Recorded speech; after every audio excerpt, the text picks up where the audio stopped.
전라북도 전주에서 40년 넘게 식당을 운영하신 최영란 씨, 올해 67이십니다. 새벽 4시에 일어나 육수를 끓이고 반찬을 만들고 점심 장사를 마치면 오후 3시쯤 정리를 하시죠. 그 생활을 40년 가까이 해오셨습니다. 그런데 3년 전 식당을 정리하고 손주를 돌봐주려고 전주로 온 뒤 처음 건강검진을 받으셨을 때 의사가 뜻밖의 말을 했습니다. 잇몸 상태가 심하다. 당장 치과에 가보라고요. 최영란 씨는 그때 이렇게 말씀하셨습니다. 잇몸에서 피가 나는 건 20년 전부터였는데 바빠서 한 번도 치과에 안 갔다고요. 그냥 나이 들면 다 그런 거 아니냐고요.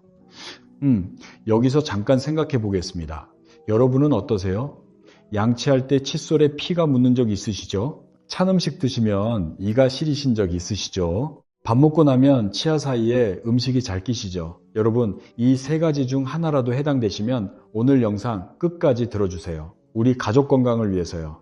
왜냐하면 이게 단순한 잇몸 문제가 아닐 수 있기 때문입니다. 건강보험심사평가원 자료에 따르면 2022년 한 해 동안 치과 외래 진료 환자가 약 424만 명이었습니다. 그중 치은염과 치주질환 환자만 1,809만 명이에요. 우리나라 국민 4명 중 1명 이상이 잇몸 때문에 치과를 찾은 겁니다. 치료비만 2조 원이 넘고요. 그런데 더 놀라운 사실이 있습니다.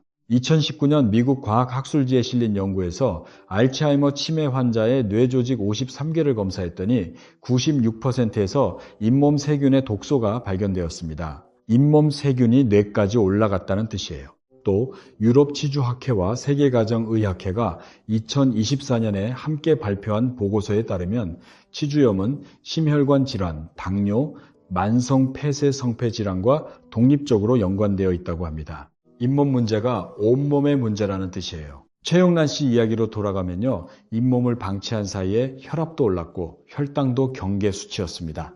물론 식당 일이 힘들어서 그런 것도 있겠지만 잇몸 염증이 혈관 건강에까지 영향을 줬을 가능성이 크다고 담당 의사가 말씀하셨대요. 오늘 우리는 특별한 여행을 해보려고 합니다. 우리가 아침에 먹는 밥 한 숟가락이 우리 입안에 들어온 순간부터 세균이 잇몸에 자리 잡고 잇몸을 파괴하고 혈관을 타고 심장과 뇌까지 도달하는 그 여정을 우리 함께 따라가 볼 거예요. 그 과정에서 어디를 어떻게 막아야 하는지, 이미 시작된 문제는 어떻게 되돌릴 수 있는지 하나하나 짚어드리겠습니다. 자, 여러분, 여행의 출발점은 바로 우리 입안입니다.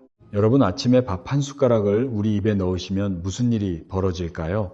음식물이 씹히면서 치아 표면과 잇몸 사이 틈새에 아주 작은 찌꺼기가 남습니다. 우리 눈에는 안 보여요. 하지만 세균한테는 그게 우리가 모르는 사이에 뷔페와 같습니다. 우리 입안에는 약 700종의 세균이 살고 있습니다.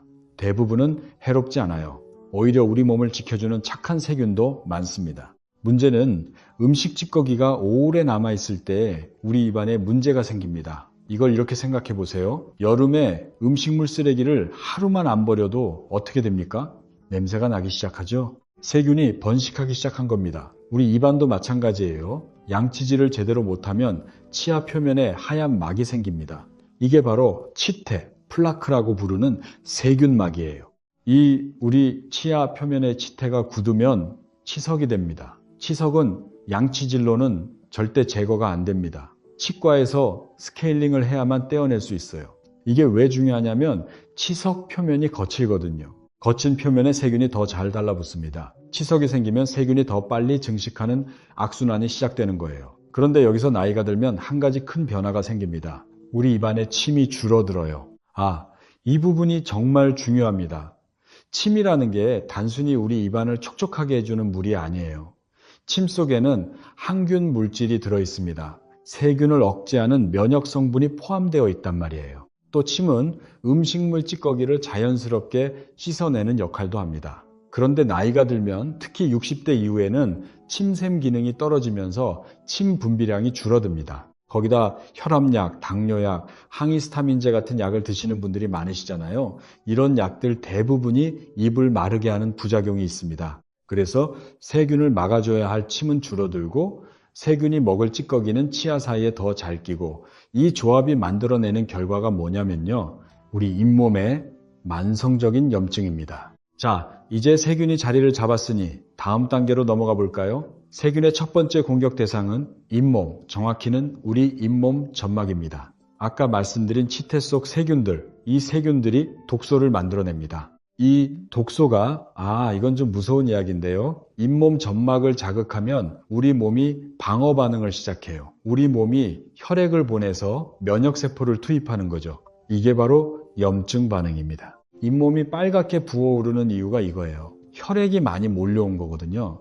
그래서 양치질할 때 피가 나는 겁니다. 세균과 싸우느라 혈관이 확장되고 잇몸 조직이 약해져 있으니까 칫솔이 닿으면 출혈이 생기는 거예요. 이 단계가 우리가 흔히 겪는 치은염이에요. 치은염은 다행히 되돌릴 수 있는 단계입니다. 그러니까 아직 늦지 않았다는 뜻이에요. 올바른 관리를 하면 원래대로 돌아올 수 있어요. 문제는 많은 분들이 2단계에서 조치를 안 하신다는 거예요. 왜 그러냐면 아프지 않거든요. 부어 있어도 통증이 크지 않습니다.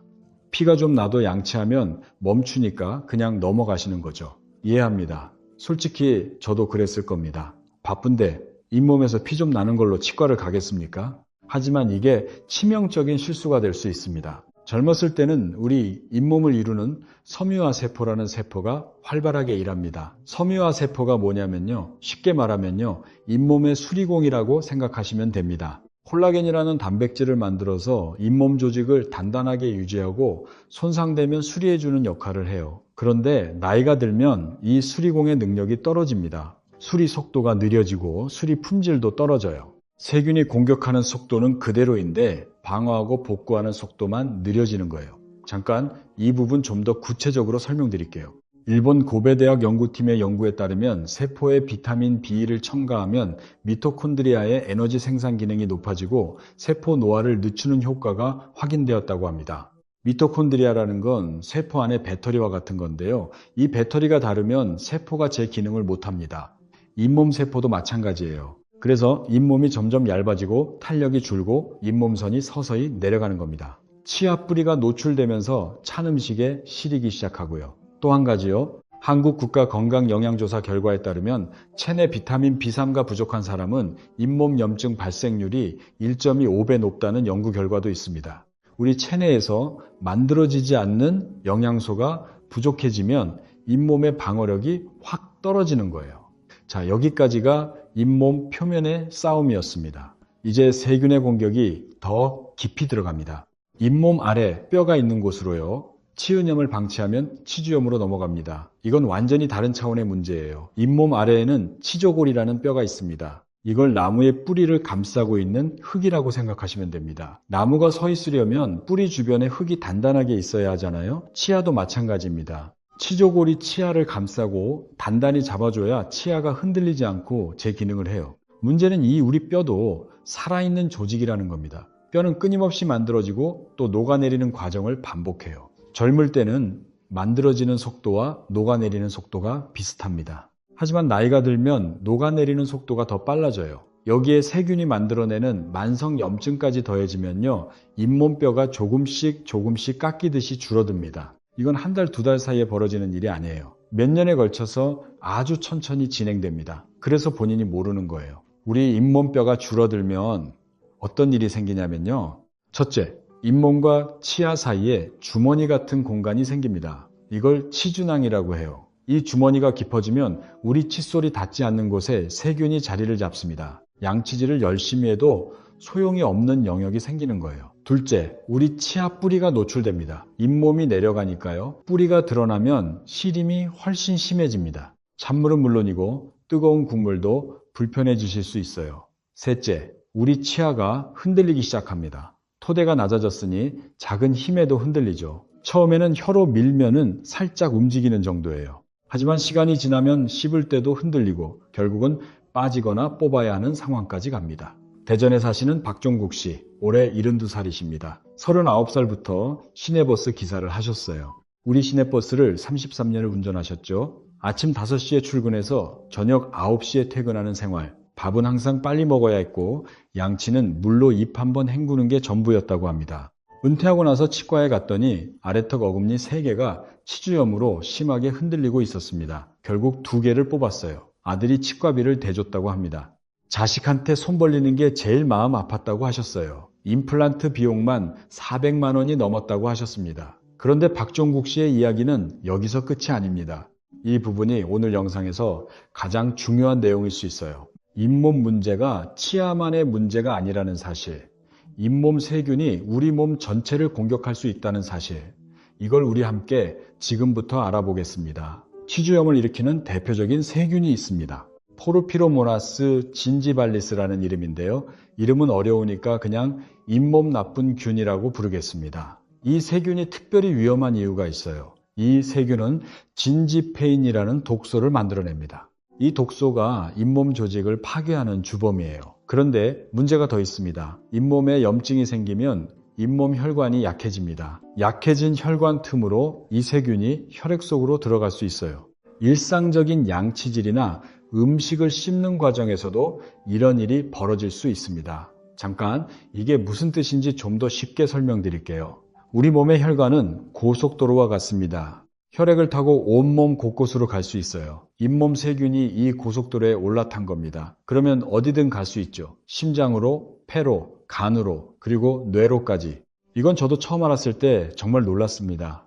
입안 세균이 심장까지 간다고요? 하지만 연구 결과가 그걸 증명하고 있어요. 유럽치주학회와 세계가정의학회가 2024년에 공동으로 발표한 보고서가 있습니다.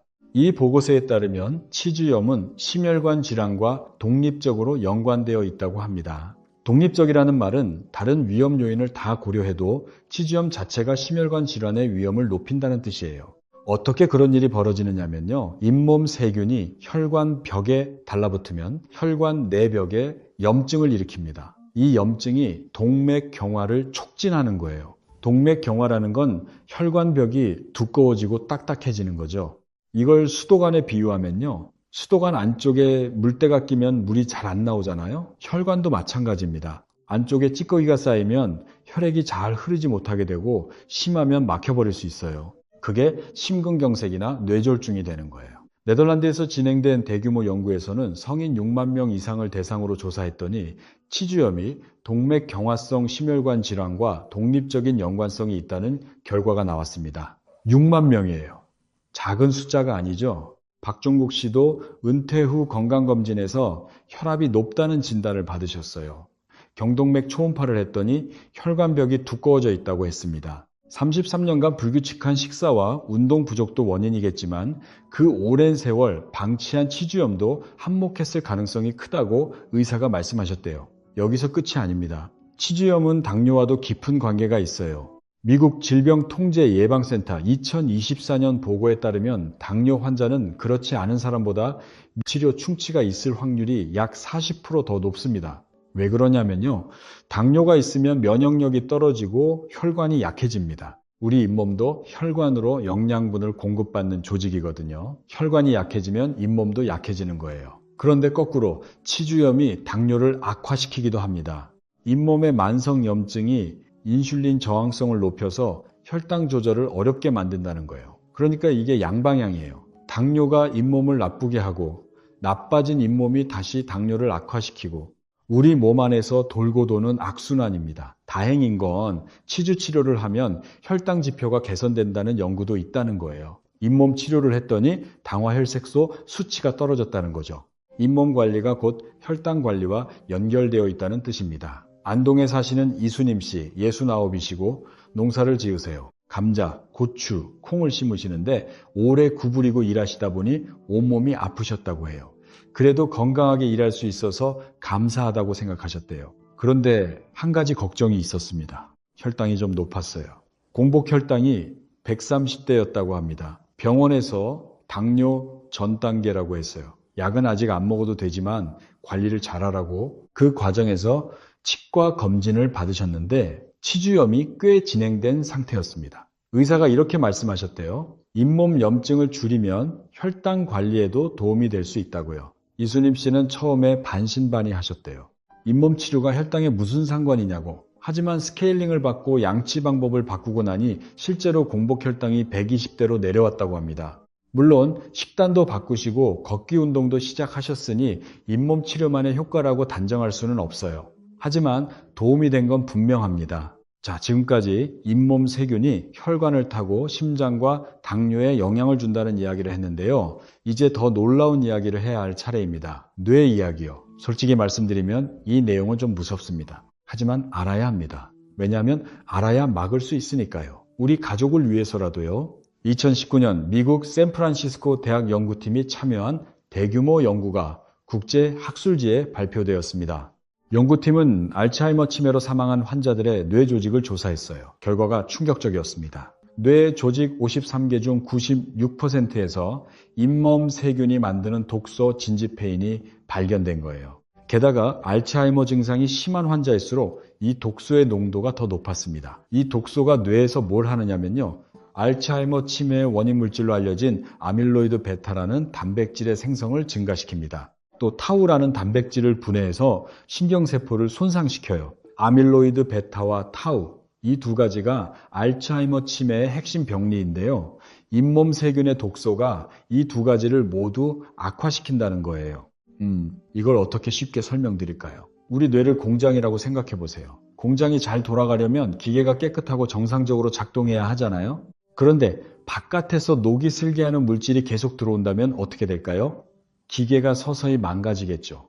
잇몸 세균의 독소가 바로 그 녹과 같은 역할을 하는 거예요. 뇌 신경세포에 독을 끼얹는 거죠. 동물 실험에서도 확인되었습니다. 쥐의 입에 잇몸 세균을 감염시켰더니 그 세균이 뇌까지 올라가서 알츠하이머와 비슷한 변화가 나타났습니다. 이게 의미하는 바가 뭐냐면요. 잇몸 관리가 치매 예방과도 연결될 수 있다는 겁니다. 물론 잇몸 세균이 치매의 유일한 원인은 아닙니다. 치매는 유전, 나이, 생활 습관 등 여러 요인이 복합적으로 작용해요. 하지만 잇몸 건강이 뇌 건강에 영향을 줄 수 있다는 것, 이건 이제 과학적으로 근거가 있는 이야기입니다.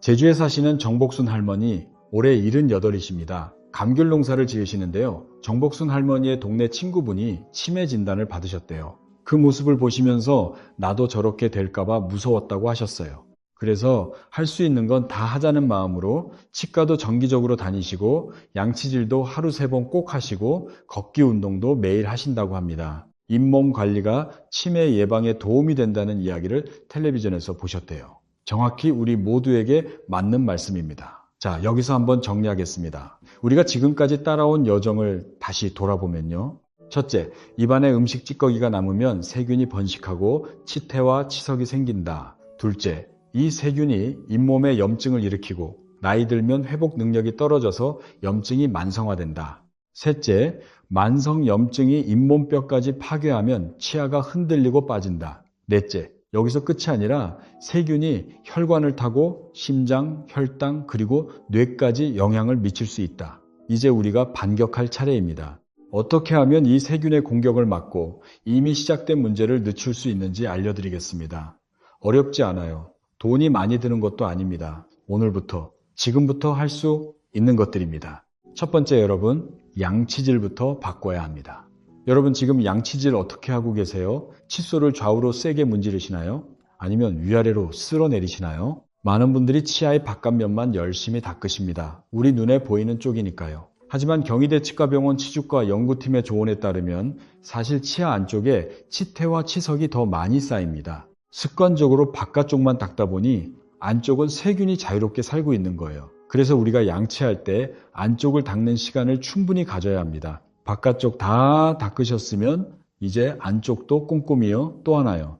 우리가 정말 닦아야 할 곳은 어디냐면 치아와 잇몸이 만나는 경계 부분입니다. 세균이 가장 많이 모여있는 곳이 바로 이 경계부예요. 방법을 알려드릴게요. 칫솔모를 치아와 잇몸 경계에 45도 각도로 기울여서 대주세요. 그리고 힘을 세게 주지 마시고 작은 원을 그리듯이 부드럽게 움직여주세요. 한 번에 치아 2-3개 범위만 닦고 천천히 옆으로 이동하시는 겁니다. 세게 닦으면 더 깨끗해질 거라고 생각하시는 분 계시죠? 아닙니다. 세게 닦으면 잇몸이 오히려 상합니다. 잇몸이 깎여 나가요. 그래서 잇몸선이 더 빨리 내려앉게 됩니다. 부드러운 칫솔모로 부드럽게 하지만 꼼꼼하게, 이게 핵심입니다. 칫솔 선택도 중요합니다. 중간모나 딱딱한 칫솔모를 쓰시는 분들이 계신데요. 60대 이상이시면 무조건 부드러운 칫솔모를 쓰셔야 합니다. 잇몸이 이미 얇아진 상태에서 딱딱한 칫솔모로 닦으면 잇몸에 상처가 납니다. 전동 칫솔 쓰시는 분도 계시죠? 전동 칫솔은 올바르게 사용하면 효과가 좋습니다. 하지만 관악 서울대 치과병원 전문가의 조언에 따르면 전동 칫솔을 사용할 때 칫솔 머리를 이리저리 움직이면서 닦으면 오히려 효과가 떨어진다고 합니다. 전동 칫솔은 치아와 잇몸 경계에 살짝 대고 20초 정도 가만히 두는 게 효과적이에요. 전동 칫솔이 알아서 진동으로 세균을 떼어내는 거니까 우리는 위치만 잘 잡아주면 됩니다. 두 번째, 치간 칫솔이나 치실을 반드시 사용하세요. 이 부분은 정말 강조하고 싶습니다. 칫솔질만으로는 치아 사이의 세균을 제거할 수 없어요. 아무리 열심히 닦아도 칫솔모가 치아 사이 틈에 들어가지 않거든요. 치간 칫솔이라는 걸 아시죠? 작은 솔이 달린 이쑤시개처럼 생긴 거요. 이걸 치아 사이에 넣어서 세균과 찌꺼기를 제거하는 겁니다. 사용법이 간단합니다. 치간 칫솔을 치아 사이에 살짝 올려놓으세요. 무리하게 밀어넣지 마시고요. 부드럽게 원형으로 움직이다 보면 자연스럽게 들어가는 길을 찾습니다. 들어가면 수평으로 넣었다 빼면 되고요. 크기가 맞는 걸 사용하시면 한 번의 동작으로 충분합니다. 치간 칫솔 크기는 치과에서 상담하시면 본인에게 맞는 사이즈를 알려줍니다. 치아 간격이 사람마다 다르기 때문에 자기한테 맞는 크기를 쓰는 게 중요해요. 치실은 치아 사이가 좁은 부위에 사용하시면 됩니다. 치실을 약 40cm 정도 잘라서 양손 중지에 감고 치아 사이에 부드럽게 넣어서 위아래로 움직여주세요. 잇몸에 닿으면 치아를 감싸듯이 움직이면 됩니다. 이걸 매일 한 번, 딱 한 번이면 됩니다. 자기 전에 하시면 됩니다. 시간으로 치면 3분 정도예요. 이 3분이 나중에 자식들한테 치과비 부담 주는 걸 막아줄 수 있습니다. 부산에 사시는 한명자 씨, 올해 74시십니다. 미용실을 35년 운영하셨어요. 손님 머리를 만지느라 하루 종일 서 계셨는데 정작 본인 건강은 못 챙기셨다고 해요. 한명자 씨가 양치 방법을 바꾼 건 2년 전이에요. 딸이 텔레비전에서 잇몸관리 프로그램을 보고 엄마한테 치간 칫솔을 사다 줬대요. 처음에는 귀찮아서 안 썼다고 합니다. 근데 딸이 자꾸 잔소리를 하니까 한번 써봤대요. 한 달쯤 지나니까 양치할 때 피가 안 나더래요. 2달째는 시린 증상도 줄었다고 해요. 석 달째 치과에 갔더니 의사가 잇몸 상태가 많이 좋아졌다고 했대요. 한명자 씨가 이렇게 말씀하셨습니다. 이렇게 간단한 걸 왜 진작 안 했을까? 치간 칫솔 하나가 이렇게 차이를 만들 줄 몰랐다고요. 세 번째, 잇몸을 살리는 영양소를 드셔야 합니다. 잇몸도 우리 몸의 조직이니까 영양분이 필요합니다. 특히 잇몸에 중요한 영양소 5가지를 알려드릴게요. 먼저 비타민 C입니다. 비타민 C가 왜 중요하냐면 콜라겐을 만드는데 필수적이기 때문이에요. 아까 잇몸의 수리공인 섬유화 세포가 콜라겐을 만든다고 했잖아요. 비타민 C가 없으면 이 콜라겐 생산이 멈춥니다. 옛날에 선원들이 오랫동안 배를 타면 잇몸에서 피가 나고 이가 빠지는 병에 걸렸어요. 그게 괴혈병이에요. 비타민 C가 부족해서 잇몸 콜라겐이 무너진 거죠. 극단적인 예이지만 비타민 C가 잇몸에 얼마나 중요한지 보여주는 사례입니다. 비타민 C는 감귤류, 딸기, 키위, 피망, 브로콜리에 많이 들어있어요. 매일 과일 한두 개면 충분합니다. 두 번째는 비타민 B군입니다. 아까 말씀드린 대로 비타민 B는 세포의 에너지 생산을 도와 노화를 늦추고 비타민 B3가 부족하면 잇몸 염증 위험이 1.25배 높아집니다. 비타민 B군은 8종이 있는데 서로 유기적으로 작용하기 때문에 골고루 섭취하시는 게 중요합니다. 현미, 계란, 돼지고기, 잡곡에 많이 들어있어요. 세 번째는 칼슘과 비타민 D입니다. 이 2가지는 같이 말씀드리겠습니다. 칼슘은 잇몸뼈를 포함한 우리 몸의 모든 뼈를 튼튼하게 유지하는 데 필수적이에요. 미국 국민건강영양조사에 따르면 칼슘 섭취가 부족한 사람은 치주질환 위험이 1.8배에서 2배까지 높아집니다. 그런데 칼슘만 먹으면 흡수가 잘 안 돼요. 비타민 D가 있어야 칼슘이 뼈로 제대로 들어갑니다. 비타민 D는 햇빛을 쬐면 우리 피부에서 만들어지는데요. 실내 생활이 많으신 분들은 부족해지기 쉽습니다. 칼슘은 우유, 치즈, 멸치, 뱅어포에 많고요. 비타민 D는 하루에 20분에서 30분 정도 팔이나 얼굴에 햇빛을 쬐시면 자연적으로 생성됩니다. 산책하시면서 햇빛 쬐시면 운동도 되고 비타민 D도 만들어지고 우리한테 일석이조예요. 그리고 마그네슘도 함께 드셔야 합니다. 마그네슘은 칼슘의 흡수를 조절해서 뼈에 칼슘이 적절하게 배치되도록 돕습니다. 칼슘과 마그네슘의 비율이 2대1이 되도록 섭취하시는 게 좋아요. 마그네슘은 시금치, 아몬드, 호두, 바나나에 많습니다. 네 번째는 오메가3입니다. 오메가3는 항염 효과가 있어요. 잇몸의 만성 염증을 줄이는 데 도움이 됩니다. 등, 푸른 생선, 그러니까 고등어, 꽁치, 삼치, 연어 같은 생선에 풍부하고요. 견과류에도 있습니다. 일주일에 생선을 두세 번 드시면 됩니다. 비싼 게 아니에요. 시장에서 고등어 한 마리면 2,000원 남짓이잖아요. 다섯 번째는 조금 생소하실 수 있는데요. 코엔자임 Q10이라는 영양소입니다. 줄여서 코큐텐이라고도 하죠.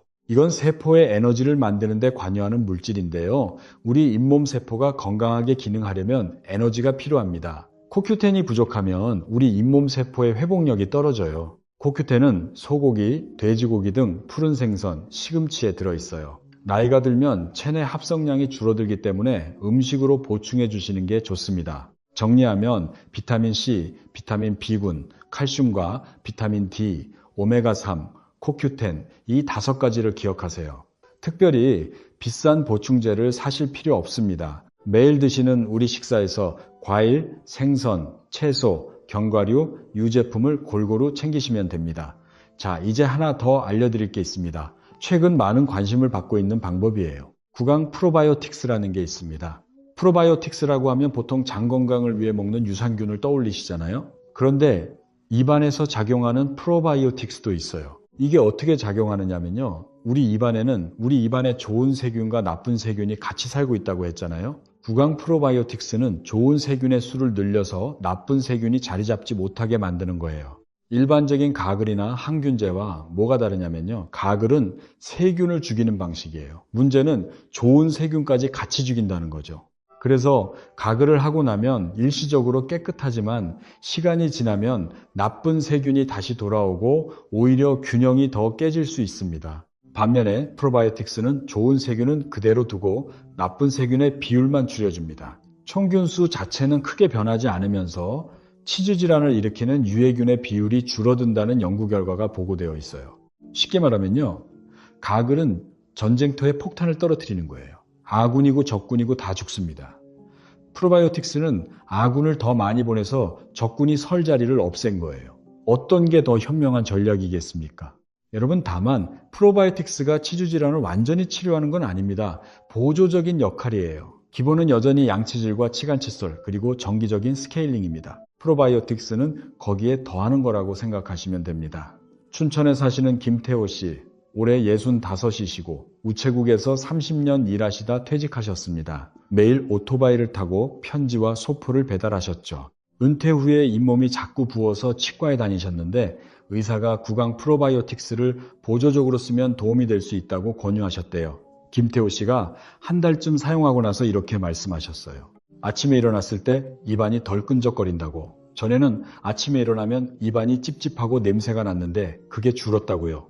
이게 전부 프로바이오틱스 덕분인지는 알 수 없지만 양치질도 더 꼼꼼히 하게 되니까 전체적으로 구강 상태가 나아진 느낌이라고 하셨습니다. 저도 듣고 참 다행이다 싶었습니다. 자, 여러분, 이제 생활습관 전체를 정리해 드리겠습니다. 앞에서 양치질, 치간칫솔, 영양소, 프로바이오틱스를 말씀드렸죠. 여기에 몇 가지 더 추가하겠습니다. 여러분, 스케일링은 반드시 정기적으로 받으세요. 우리나라는 만 19세 이상이면 매년 1회 건강보험이 적용되는 스케일링을 받을 수 있습니다. 돈이 얼마 안 들어요? 10,000원 안팎입니다. 이걸 안 받으실 이유가 없어요. 치석은 아무리 양치를 잘해도 생깁니다. 잇몸 아래쪽, 칫솔이 닿지 않는 곳에 쌓이거든요. 스케일링은 이 치석을 전문 기구로 제거하는 거예요. 1년에 한 번이면 충분합니다. 잇몸 상태가 안 좋으신 분은 의사와 상의해서 6개월에 한 번 받으실 수도 있고요. 다음으로 여러분, 물을 자주 마시세요. 앞에서 침이 줄어든다고 했죠? 침이 줄어드니까 입안이 건조해지고 건조하면 세균이 더 잘 번식해요. 물을 자주 마시면 입안을 촉촉하게 유지할 수 있고 음식 찌꺼기도 어느 정도 씻어내는 효과가 있습니다. 하루에 종이컵으로 8잔 정도 드시면 됩니다. 담배를 피우시는 분은 가능하면 끊으세요. 담배는 우리 잇몸 건강의 가장 큰 적 중 하나입니다. 담배를 피우면 잇몸으로 가는 혈류가 줄어들어요. 영양분이 잇몸에 제대로 전달이 안 되고 면역 기능도 떨어집니다. 그래서 담배 피우는 사람이 치주 질환에 걸릴 확률이 훨씬 높아요. 마지막으로 당뇨가 있으시면 혈당 관리와 잇몸 관리를 함께 하셔야 합니다. 아까 말씀드린 대로 당뇨와 치주염은 서로를 악화시키는 관계예요. 혈당을 잘 관리하면 우리 잇몸에도 좋고요. 잇몸 관리를 잘하면 혈당에도 도움이 됩니다. 자, 이제 여러분 오늘 이야기를 마무리하겠습니다. 처음에 최영란 씨 이야기로 시작했었죠. 전주에서 식당을 40년 하시면서 잇몸을 돌보지 못하셨던 분. 그 후로 치과 치료를 시작하시고 양치 방법을 바꾸시고 지금은 스케일링도 정기적으로 받으시고 계세요. 6개월 전에 배웠을 때 이렇게 말씀하셨대요. 잇몸이 이렇게 중요한 줄 진작 알았으면 좋았을 텐데 오늘 우리가 따라간 여정을 다시 짧게 정리하면요.